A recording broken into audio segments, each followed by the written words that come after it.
Hey everybody, Outdoors with Unc, and on today's episode we're doing a surf rod showdown.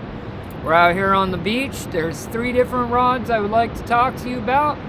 In order, we're going to go from the most expensive to the least expensive.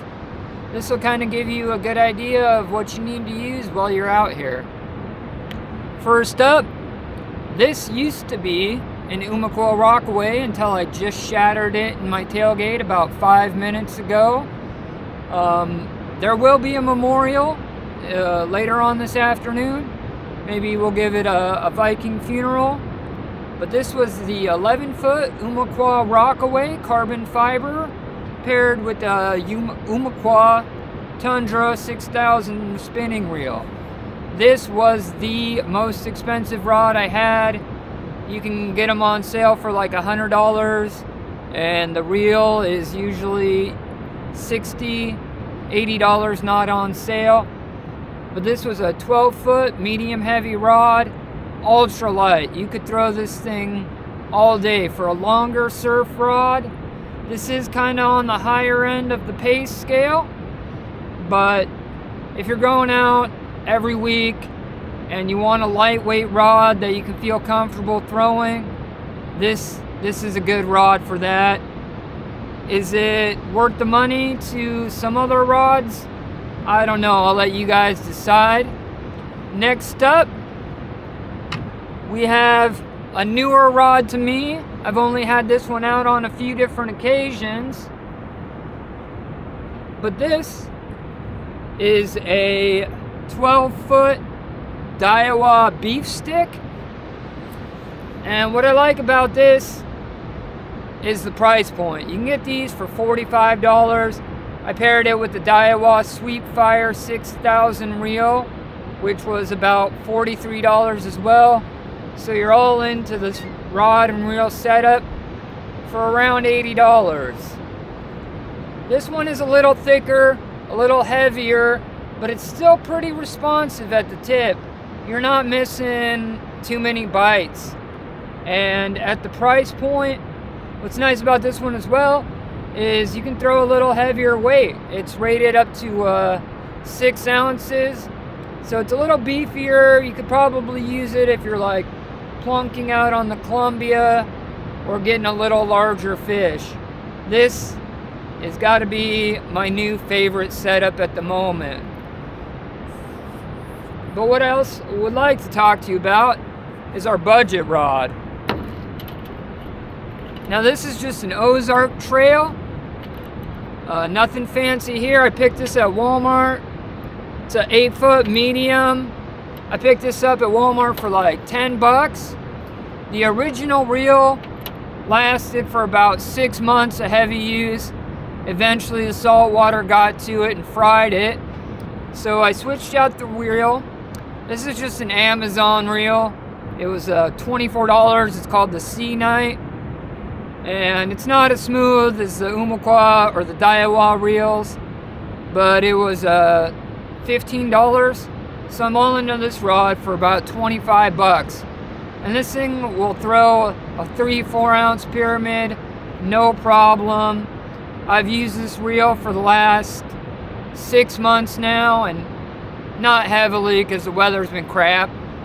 But this for $25, if you want to get out and do some perch fishing, I mean, you know, it's a little stiffer. You might miss some of the smaller bites.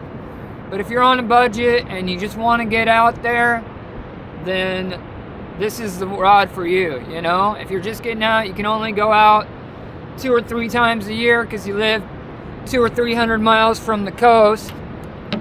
That is a good rod and reel setup. This has been the Surf Rod Showdown. If you guys want to stick around, I'm going to go out and do some perch. It's a beautiful day. Ocean's not quite as calm as I would like it to be, but the wind is good. So I'm hoping to go out and get some perch. If you want to stick around, there'll be some footage of that. If you guys wanted to just see the Surf Rod Challenge, we'll catch you on the next one. This has been Outdoors with Dunk. Mind you go. Today's setup, the same as always. We got the Danielson crappie rig number 3 hook. We got some gulp camo kelp worms. Let's go get it.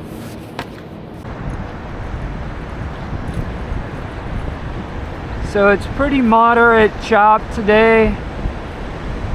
This isn't bad for this time of year. And what you want to look for is soft spots. You're never going to make it out past the breakers.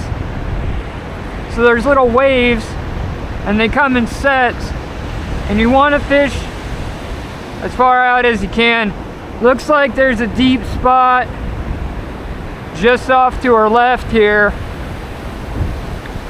and another one just off to the right.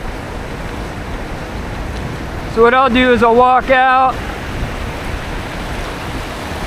and usually start by casting to the right and then do a fanning motion. Tide's coming in. We're about 2 hours before the high, which is my favorite time to fish.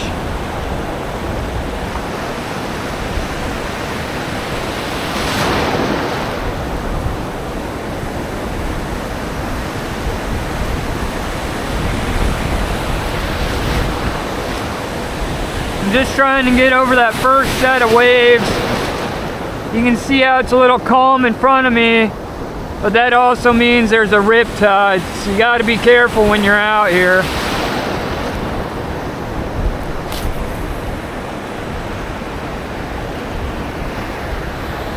We cleared that set of breakers, so what I'm going to do now is back up a little bit.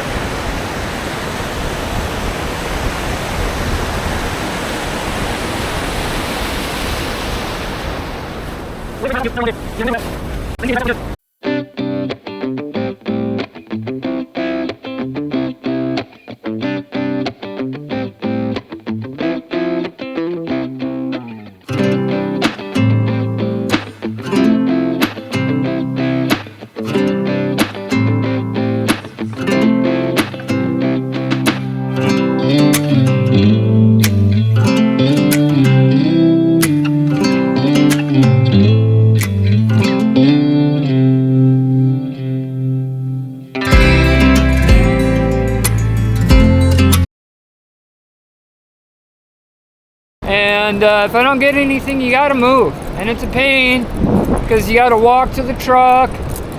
You know, you're gonna get your truck all wet because you don't want to take your waders off and put them back on. But the worst mistake you can make while out here perch fishing like this is to marry your spot. I mean, you do run the risk of the fish coming in when you're not there, but you ain't got to go far. Maybe a half a mile up the beach, change spots. You'll usually know within 20-30 minutes if the fish are there or not. So we're back at the truck now. I'm gonna load up. I'll see you guys at the next spot.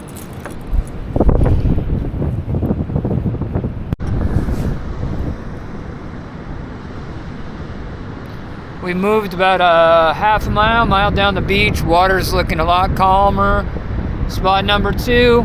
Wind's kicking up a little bit. I'm hoping to get some perch. We've only been at this about 30 minutes or so. But let's head out and see what we can do. Well, spot 2 was a bust, but we got some tunes on. Beautiful day. We're gonna load up. We're gonna head to the honey hole.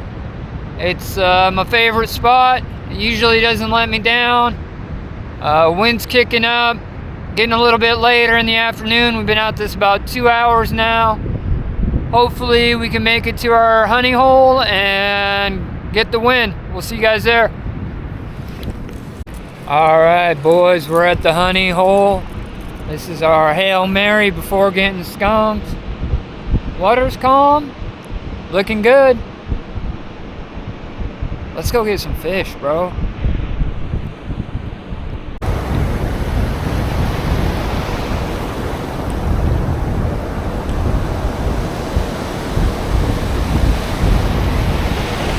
Dang, get the fish.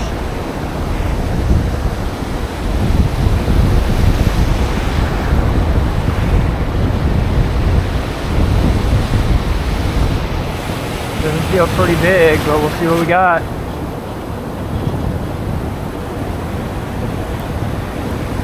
It's a good one.